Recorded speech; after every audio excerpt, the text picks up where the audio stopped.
Hello guys, welcome back to my channel. আমার চ্যানেলে তোমাদের সবাইকে স্বাগতম। তোমরা সবাই কেমন আছো? আমি খুব ভালো আছি। তো এখন আসছে পিঠা সংক্রান্তি। পিঠা সংক্রান্তি উপলক্ষে সবাই অনেক রকমের পিঠা বানায়। তো চলো আজকে একটা নতুন পিঠা রেসিপি নিয়ে আমি চলে আসলাম। তো তোমরা দেখবে, আর যারা যারা আগে থেকে জানো তারা কমেন্টে জানাবে, আর যারা জানো না আমার এই ভিডিও দেখে শিখে নেবে। কেমন লাগলো ভিডিও তোমরা অবশ্যই কমেন্টে জানাবে। যদি ভালো লাগে একটা লাইক অবশ্যই দেবে। যদি আমার চ্যানেলে নতুন হয়ে থাকো চ্যানেলটাকে ফলো করে দেবে, আর যদি আমার এই ভিডিওটা ইউটিউব চ্যানেল থেকে দেখে থাকো তাহলে চ্যানেলটাকে সাবস্ক্রাইব করে দেবে। প্রথমে আমি চাউলগুলোকে ভালো করে ধুয়ে আধা ঘন্টা 1 ঘন্টার মতন ভিজিয়ে রাখলাম। তো তোমরা যে যতটুকু খেতে পারবে, 500, 1 কেজি, 2 কেজি যতটুকু খেতে পারবে অতটুকুই চাউল ভিজাবে। তো আমি এখানে আমার মনের মতো করে বুঝ করে আমি 2 কেজি চাউল ভিজিয়ে দিয়েছি। তো এই 2 কেজি চাউলের পাউডার করে নিয়েছি মিক্সচার মেশিনে। আর মিক্সচার মেশিনে পাউডার করার পরেই অর্ধেকটা আমি ভাগ করে নিয়েছি। অর্ধেকটা ভাগ করে এখানে গুড়গুলাকে আগে আমি কেটে নিয়েছি, কারণ গুড়গুলা চাক ছিল। আর গুড়গুলাকে কেটে আমি একটু দুধ গরম করে দুধের ভিতরে গুড়গুলাকে দিয়ে দিলাম। তারপরে একটু চিনি, একটু লবণ দিয়ে দুধের ভিতরে গোলাটা গুলে নিলাম। তো দুধটা তোমরা কম করে দেবে, যে যতটুক চিনি খাবে ওই পরিমাণেই দেবে, তোমাদের বুঝ করে দেবে, কারণ চিনি কিন্তু অনেকে বেশি খায়, অনেকে কম খায়। তো যার কারণে আমি তোমাদের বলতে পারছি না তোমরা কতটুকু দেবে, তো আমি আমার মতো করে দিলাম। তো যা যা সামগ্রী লাগলো আমি এখানে লবণ, চিনি, গুড় আমি দুধের ভিতরে দিয়ে দিলাম। দুধটা কিন্তু গরম থাকতে হবে, তাহলে এগুলি ভালো করে গলে যাবে। তো এগুলি আমি রেখে দেব আধা ঘন্টার মতো। তোমরা যদি মনে করো আধা ঘন্টা গলে নিয়ে আরেকটু টাইম বেশিও দিতে পারো।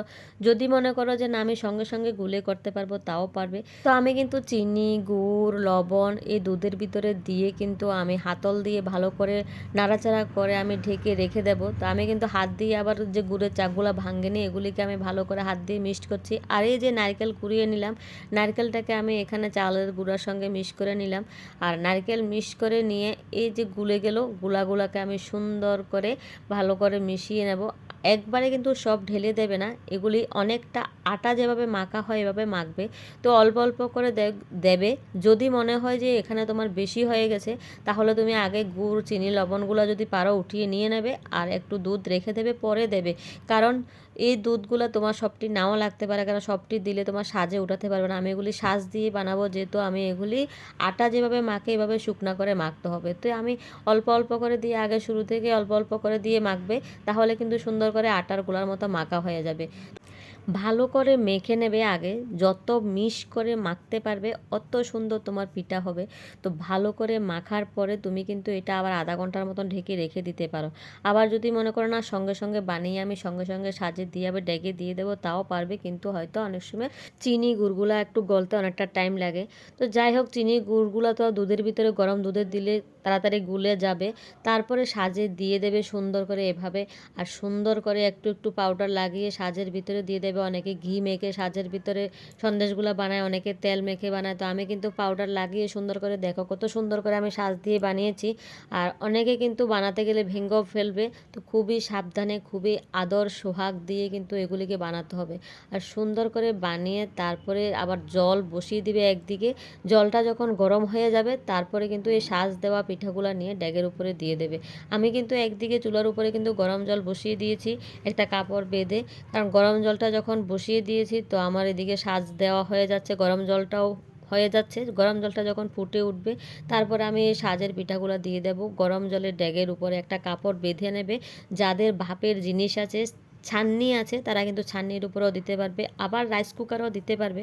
তো আমি রাইস কুকারে দেব, কিন্তু আমার রাইস কুকারটা ভেঙে গেছে। রাইস কুকারের যে বর্তনটা আছে ওই বর্তনটা আমি গ্যাসে বসিয়ে দেব, তোমরা দেখবে ভিডিওতে।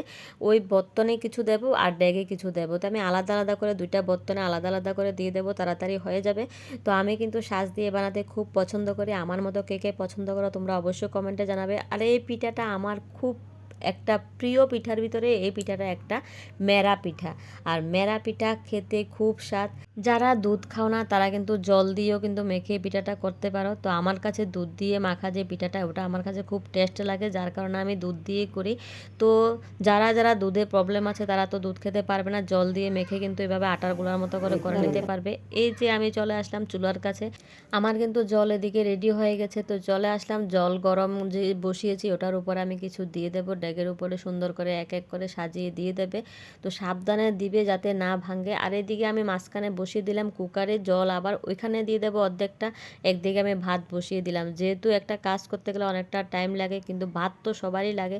যাই হোক, ঘরের মহিলাদের যত কাজই করুক না কেন, ভাত সবজি তো রান্না করতে হবে, তো ওটা তো রেডি থাকতেই হবে। তো একদিকে আমি ভাতটা বসিয়ে দিলাম। তো আমি কিন্তু 2টা বর্তনে কিন্তু পিঠা বসিয়ে দিলাম। সুন্দর করে এভাবে ঢাকা দিয়ে দেবে। যদি কিছু দিয়ে চাপা দিতে পারো তাহলে ভাপটা বের হবে না, খুবই তাড়াতাড়ি হবে। আর যদি মনে করো যে না এভাবে রেখে দেবে তাহলেও হবে, কিন্তু একটু টাইম লাগবে। তো আমি কিন্তু দিয়ে দিলাম কিছু একটা দিয়ে চাপা, তারপরে আমি রাইস কুকারের এই যে বর্তনে দিয়ে দিচ্ছি। দেখো সুন্দর করে এক এক করে সাজিয়ে, কারণ রাইস কুকারটা আমার নষ্ট হয়ে গেছে, তো যার কারণে আমি চুলাতে বসিয়ে দিলাম রাইস কুকারের বাটিটা। তো ওই বাটির ভিতরে যে ছান্নিটা আছে, ছান্নির উপরে দিয়ে কিন্তু আমি সুন্দর করে বসিয়ে দিলাম, একটা থালা দিয়ে ঢেকে দেব। তো খুবই সুন্দর লাগে আমার কাছে দেখতে, কিন্তু শুধু সুন্দর হয় তাহলে খেতেও ভালো লাগবে। তোমরা নিশ্চয়ই জানো, দেখতে যে জিনিসটা সুন্দর এই জিনিসটা খেতেও খুব টেস্ট হয়। তো যার কারণে আমি সাজ দিয়ে বানাই, আমার কাছে দেখতে খুব ভালো লাগে আর আমার কাছে খুব খেতেও খুব ভালো লাগে। খুবই আমার প্রাণের প্রিয় একটা পিঠা। এই পিঠা কিন্তু আমি প্রায়ই বানিয়ে থাকি ঘরে। তো যাই হোক, তোমরা কে কে বানাও তোমরা অবশ্যই কমেন্টে জানাবে। এই দেখো আমার রেডি হয়ে গেছে রেসিপি। তো কারা কারা আমার এই ভিডিওটা দেখে নতুন করে শিখলে কিভাবে মেরা পিঠা বানায় বা ভাপা ছাইন্না পিঠা। এই পিঠার নাম মেরা পিঠা, আবার অনেকে ছাইন্না পিঠাও বলে, তো অনেকে আবার ভাপা পিঠাও বলে। যাই হোক, এটার নাম কিন্তু ছাইন্না পিঠা, মেরা পিঠা যেটাকে বলে। এটা তুমি চার্জ করলে পেয়ে যাবে, ইউটিউবে অনেক রকমের অনেকভাবে বানায়। তো আমার কাছে খুবই ভালো লাগে বলে আমি এরকমভাবে বানাই, আর সবাইকে দিতেও কিন্তু সুবিধা হয়। অনেকে কিন্তু চালের গুঁড়া বেশি করে বেশি দিয়ে কিন্তু পিঠা বানায়, এখানে কিন্তু কম চালের গুঁড়া দিয়ে কিন্তু অনেক লোককে খাওয়াতে পারবে। তো আমার এই ভিডিওটি তোমাদের কাছে কেমন লাগলো, যদি ভালো লাগে একটা লাইক করে দেবে, কমেন্টে জানাবে কে কোথা থেকে আমার এই ভিডিওটা দেখছো, কমেন্টে জানাতে ভুলবে না। আজকের মতো ভিডিওটা এখানে শেষ করলাম। সবাই ভালো থাকবে, সুস্থ থাকবে, দেখা হচ্ছে আবার পরের আরেকটা ভিডিওতে। ততক্ষণ পর্যন্ত তোমরা সুস্থ থাকবে। আর নতুন নতুন ভিডিও পেতে আমার চ্যানেলটাকে ফলো করে রাখবে। ইউটিউব চ্যানেল থেকে যদি হয়ে থাকো তাহলে চ্যানেলটাকে সাবস্ক্রাইব করে দেবে। আর এভাবে কিন্তু প্রত্যেকদিন সাপোর্ট করে যাবে। সবাই যদি সাপোর্ট করো তাহলে নতুন নতুন আরও অনেক ভিডিও নিয়ে আসবো আর মোটিভেট করবে। তোমাদের একটা লাইক কিন্তু আমাকে আরও নতুন ভিডিও নিয়ে আসার জন্য অনেক মোটিভেট করে। তো তোমরা কিন্তু কমেন্টে জানাতে ভুলবে না আমার এই পিঠা রেসিপি তোমাদের কাছে কেমন লাগলো। আজকের মতো ভিডিওটা এখানে শেষ করলাম। Bye bye.